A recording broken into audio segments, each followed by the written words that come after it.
నమస్తే. ఈ దేశానికి ఆయువు పట్టు ఇద్దరే ఇద్దరు. ఒకరు అన్నం పెట్టే కర్షకుడు, రెండు కంటికి రెప్పలా కాచే సైనికుడు. ఈ ఇద్దరిని గుర్తు చేసుకుని జాతి గర్వించే పండుగలు, ఒకటి సంక్రాంతి, రెండు ఆర్మీ డే. అన్నదాతలకు సిరులందించే సంక్రాంతి అసలైన పండుగ కాగా, జవాన్ల పరాక్రమాన్ని, ధీరత్వాన్ని గుర్తు చేసుకునే పండుగ ఆర్మీ డే. ఈ రెండు పండుగలు యాదృచ్ఛికంగా ఒకే నెలలో వెంటనే వస్తాయి. సంక్రాంతి జరుపుకున్న తర్వాత వచ్చే జనవరి 15న ఇండియన్ ఆర్మీ డే నిర్వహిస్తారు. ఈరోజు ఏర్పాటు చేసే వేడుకల్లో భాగంగా సైనికులకు శౌర్య పురస్కారాలు, సేన పథకాలు అందజేస్తారు. ఈ ఏడాది భారత్ 73వ ఆర్మీ దినోత్సవాన్ని జరుపుకుంది. కవాతులు, సైనిక ప్రదర్శనలతో దేశవ్యాప్తంగా ఇండియన్ ఆర్మీ డే ఘనంగా జరిగింది. ఢిల్లీ కంటోన్మెంట్లోని కరియప్ప పరేడ్ గ్రౌండ్లో జరిగే పరేడ్కు ఒక ప్రత్యేకత ఉంది. కరియప్ప గ్రౌండ్లో జరిగే ప్రధాన పరేడ్లో మిలిటరీ హార్డ్వేర్, యుద్ధ ట్యాంకులు వంటివి ప్రదర్శించడం ఆనవాయితీగా వస్తోంది. ప్రతి ఏటా జనవరి 15న జరుపుకునే ఇండియన్ ఆర్మీ డే వెనుక పెద్ద చరిత్రే ఉంది.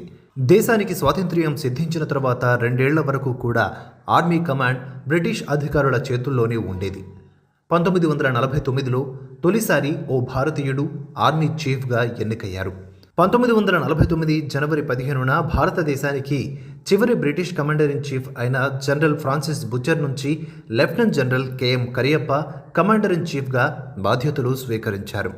మన దేశానికి చెందిన ఒక కమాండర్కు సైన్యాధికారిగా బాధ్యతలు అప్పజెప్పిన రోజుకు గుర్తుగా ఆనాటి నుంచి ఇండియన్ ఆర్మీ డేను జరుపుకోవడం ఆనవాయితీగా వస్తోంది. భారత ఆర్మీ తొలి లెఫ్టినెంట్ జనరల్ కెఎం కరియప్ప పూర్తి పేరు కోదండెర కిప్పర్ మదప్ప కరియప్ప. భారతదేశానికి స్వాతంత్ర్యం వచ్చిన తర్వాత మొట్టమొదటి ఇండియన్ కమాండర్ ఇన్ చీఫ్గా కరియప్ప విధులు నిర్వర్తించారు. 1943లో పాకిస్తాన్తో జరిగిన యుద్ధంలో కరియప్ప వెస్టర్న్ ఫ్రంట్కు కమాండర్గా యుద్ధంలో పాల్గొన్నారు. భారతదేశంలో ఫీల్డ్ మార్షల్ అనే బిరుదు పొందిన ఇద్దరు వ్యక్తుల్లో ఆయన తొలి వ్యక్తి. ఫీల్డ్ మార్షల్ బిరుదు పొందిన మరో అధికారి సామ్ మానేక్షా. కర్ణాటకకు చెందిన కరియప్ప బ్రిటన్లోని క్యాంబర్లీలో ఉన్న ఇంపీరియల్ డిఫెన్స్ కాలేజీలో శిక్షణకు ఎంపికైన మొదటి ఇద్దరు భారతీయుల్లో ఒకరు.